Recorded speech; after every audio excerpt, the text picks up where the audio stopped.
हरियाणा की हर अपडेट के लिए बेल आइकन दबाएं और सब्सक्राइब करें STV हरियाणा न्यूज।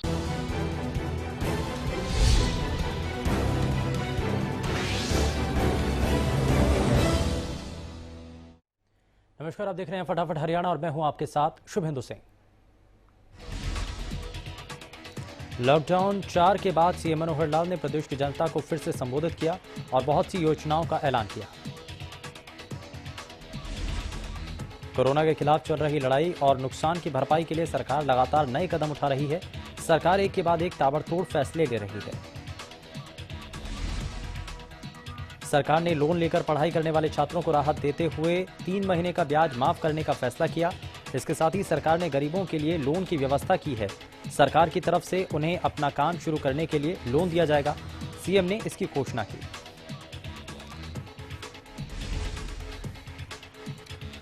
सीएम ने साफ कर दिया कि हरियाणा में कोई भी गरीब भूखा नहीं सोएगा। मुख्यमंत्री ने सरकारी योजनाओं के बारे में विस्तार से बताया। दरअसल लॉकडाउन के चलते लोगों को काफी नुकसान हो रहा है। कई उद्योग खतरे में पड़ गए हैं।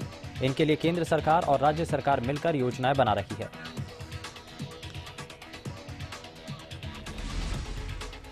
कोरोना महामारी के दौर में सिरसा वासियों के लिए मसीहा की तरह डटे रहने वाले सिरसा विधायक गोपाल कांडा की तारीफ हर ओर हो रही है। सिरसा में कोई भूखा ना सो पाए, इस संकल्प के साथ लॉकडाउन में मदद के लिए उन्होंने हाथ आगे बढ़ाया, वो आज भी जारी है। सिरसा विधायक और HLP प्रमुख गोपाल कांडा का संकल्प था कि कोई भी सिरसा में भूखा नहीं सोएगा और इसी संकल्प को पूरा करने के लिए उन्होंने लंगर सेवा की शुरुआत की। सिरसा विधायक गोपाल कांडा और उनके अनुज गोविंद कांडा इस संकट की घड़ी में पहले दिन से ही सिरसा वासियों के साथ खड़े रहे। लगातार 35 दिनों तक दिन रात लंगर सेवा के माध्यम से जरूरतमंदों तक खाना पहुंचाया गया। बस सेवा पर गृह मंत्री अनिल विज का बड़ा बयान सामने आया। बोले, अंतर्राज्यीय बस सेवा नहीं होगी शुरू। सीएम से इस बारे में हो चुकी है बात। हरियाणा में कोरोना मरीजों की संख्या में लगातार बढ़ोतरी हो रही है। प्रदेश में अभी तक कोरोना के कुल 970 मामलों की पुष्टि हुई। गुरुग्राम दिल्ली बॉर्डर पर उस वक्त तनाव की स्थिति बन गई जब गुरुग्राम आने वाले लोगों को हरियाणा पुलिस ने रोक दिया।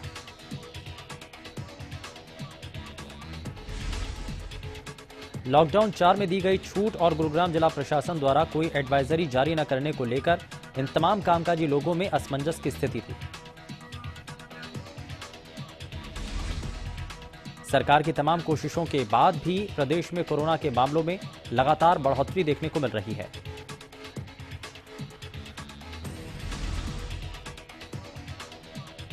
बढ़ते मामलों को लेकर पीड़ित व्यक्ति के साथ के 3 अन्य लोगों का भी टेस्ट कराया गया। धर्मनगरी कुरुक्षेत्र के अंदर स्थिति अभी सामान्य बनी हुई है। हालांकि जिन लोगों का टेस्ट कराया गया उन सभी लोगों को होम क्वारंटीन किया गया है। गोहाना के भगत फूल सिंह महिला मेडिकल कॉलेज खानपुर में 5 स्टाफ नर्स कोरोना पॉजिटिव मिली हैं। आपको बता दें कि स्टाफ नर्स ने कॉलेज प्रशासन पर अनदेखी का आरोप लगाया। स्टाफ नर्सों का कहना है कि महिला विश्वविद्यालय में स्टाफ नर्सों के रहने की पर्याप्त व्यवस्था नहीं है। एक कमरे में कई नर्स रहती हैं।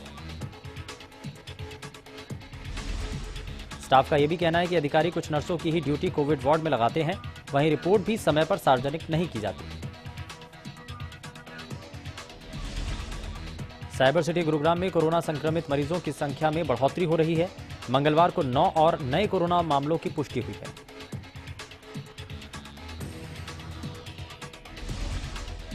वहीं 9 नए केसों में से 3 केस सेक्टर 10A के हैं, तो वहीं 2 संक्रमित मरीज रविनगर, एक दौलताबाद और एक सरहोल से मिला है। जबकि इसमें 118 संक्रमित मरीज ठीक होकर अपने घर लौट चुके हैं, जबकि 102 एक्टिव मामलों का स्पेशल कोविड अस्पतालों में इलाज चल रहा है। साइबर सिटी गुरुग्राम में गरीबी और बेरोजगारी से जूझ रहे प्रवासी मजदूर की आत्महत्या का मामला सामने आया। दरअसल मधुसूदन नामक युवक अपनी पत्नी और बच्चों के साथ गुरुग्राम के गांधीनगर में किराए के मकान पर रहता था और पिछले कई दिनों से उनका मकान मालिक किराए को लेकर युवक को परेशान कर रहा था। केंद्रीय राज्य मंत्री कृष्णपाल गुर्जर ने दमदमा गांव के सीनियर सेकेंडरी स्कूल को शहीद राज सिंह का नाम पर किए जाने का ऐलान किया।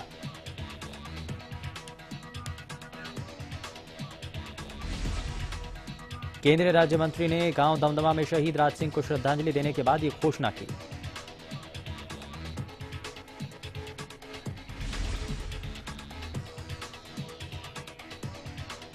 जिससे परेशान होकर युवक ने जहरीला पदार्थ खाकर आत्महत्या कर ली। आपको बता दें कि मृतक के दोस्त ने मकान मालिक के खिलाफ गंभीर आरोप लगाते हुए पुलिस को शिकायत दी थी।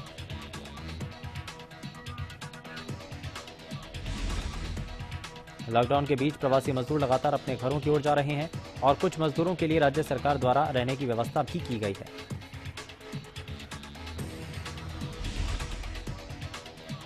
सभी मजदूरों ने बस में बैठने से हालांकि इनकार किया। पूरे मामले को लेकर प्रवासी मजदूरों का कहना है कि पुलिस ने महिलाओं पर भी डंडे बरसाए। उधर डीएसपी सतीश वत्स का कहना है कि मजदूर बाहर आए थे, उनको शेल्टर होम में ठहराने का प्रबंध किया गया। वहीं हवलदार संदीप का कहना है कि ट्रेन कुछ दिन बाद जानी थी, इसीलिए हमने उन्हें अपने घर जाने के लिए कहा। पानीपत के वृंदा गार्डन से प्राइवेट बस द्वारा पैसे लेकर मजदूरों को घर छोड़ने के मामले में हरियाणा न्यूज की खबर का असर हुआ है। प्राइवेट बस वाले पैसे के लालच में मजदूरों को बिना किसी मेडिकल के गाड़ियों में बिठा रहे थे।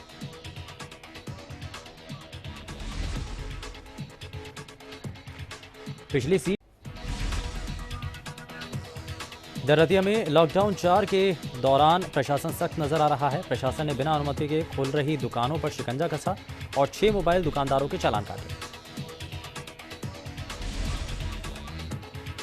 नगर पालिका सचिव महावीर का कहना है कि प्रशासन द्वारा जारी की गई गाइडलाइन के अनुसार ही दुकानें खोली जा सकती हैं। अगर कोई बिना शेड्यूल के दुकान खोलते दिखेगा तो उसके खिलाफ कड़ी कार्रवाई की जाएगी। कोरोना महामारी के चलते पलायन कर रहे मजदूरों को उनके घर भेजने का काम हरियाणा सरकार लगातार कर रही है। झज्जर में 486 प्रवासी श्रमिकों को लेकर हरियाणा रोडवेज की बस आज गुरुग्राम रेलवे स्टेशन के लिए रवाना हुई। बहादुरगढ़ उपमंडल के 332 प्रवासी श्रमिक को इसी ट्रेन से मध्य प्रदेश के लिए रवाना किया जाएगा। इन सभी को 14 बसों में ले जाकर गुरुग्राम लाया गया। इस मौके पर प्रवासी मजदूरों ने हरियाणा सरकार का धन्यवाद किया। सिरसा से भी लगातार प्रवासी मजदूरों को उनके घरों में भेजने का काम जारी है। बुधवार को राधा स्वामी सत्संग घर से 105 मजदूरों को मध्य प्रदेश के लिए रवाना किया गया। आपको बता दें कि 300 मजदूरों का रजिस्ट्रेशन मध्य प्रदेश जाने के लिए किया गया था।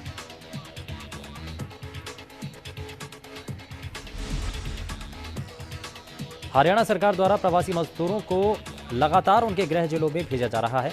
बुधवार को भी अलग अलग जगहों में फंसे मध्य प्रदेश के मजदूरों को रोडवेज की बसों से फतेहाबाद भेजा गया।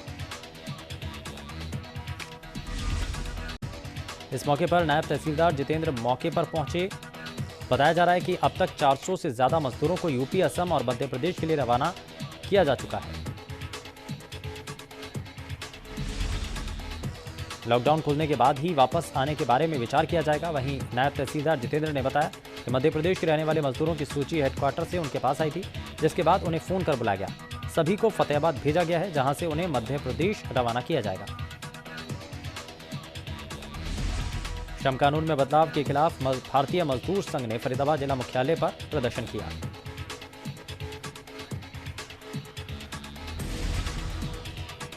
संघ ने कहा कि अभी 3 सरकारों ने श्रम कानून में बदलाव का ऑर्डिनेंस लाया है, लेकिन श्रम कानून में बदलाव के प्रस्ताव पर हस्ताक्षर नहीं करने हैं। तुकलाना के साहू गांव के किसानों ने साहू माइनर की टेल पर पूरा पानी नहीं दिए जाने पर अपना रोष जाहिर कर सरकार और प्रशासन के खिलाफ नारेबाजी की।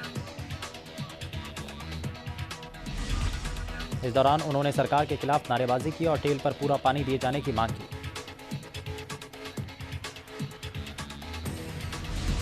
कैथल के अलग अलग गांव में महिलाओं से लूटपाट के मामले में पुलिस को बड़ी कामयाबी मिली है। दरअसल सीआईए 2 पुलिस ने अंतर्राज्यीय गिरोह के 3 सदस्य और 1 सुनार को गिरफ्तार किया।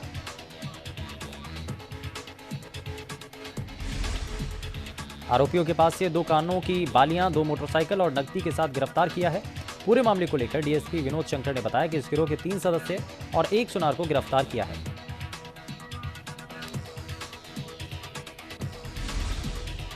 एक तरफ पूरा देश कोरोना जैसी महामारी से जूझ रहा है, तो वहीं दूसरी तरफ नशा तस्कर अपनी हरकतों से बाज नहीं आ रहे। लॉकडाउन में भी नशा तस्करों के कारोबार में किसी तरह की कोई रुकावट नहीं आई।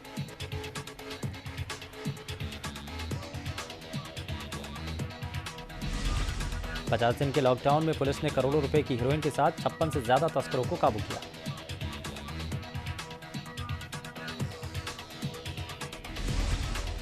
कैथल के उपमंडल पुंडरी में 42 साल के व्यक्ति की तेजधार हथियार से हत्या कर दी गई और आरोपी मौके से फरार हो गए।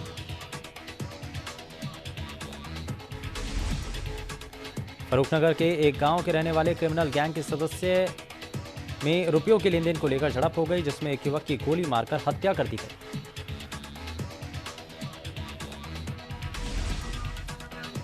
इस मामले को लेकर एसीपी क्राइम ने बताया कि मृतक और हत्यारोपी दोनों पहले भी एक हत्या के मामले में आरोपी हैं।